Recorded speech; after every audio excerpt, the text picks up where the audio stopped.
qoldim. Men ishonmayman kompaniya oila bo'lishiga. Ishonmayman. Chunki qiyin paytida bo'shatadi. Oila bitta uyda sizni kutib o'tirishibdi, o'sha farzandlaringiz bo'ldi.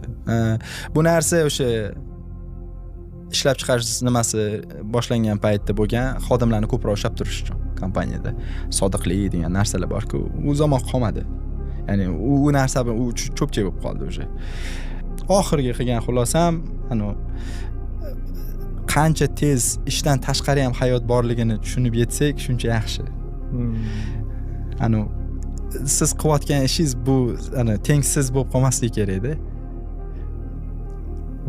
Mana yaqinda shu bo'yicha post yozdim. Nimaga nafaqaga chiqqanlarni 3 dan har 3 tadan bittasi depressiyada. Endichi degan savoli bor ular. Nafaqa pensiyami? Nafaqa pensiyaga chiqqan odammi, aytaylik, har 3 tadan bittasi depressiyada. Nimaga ular butun umr ishlatdi?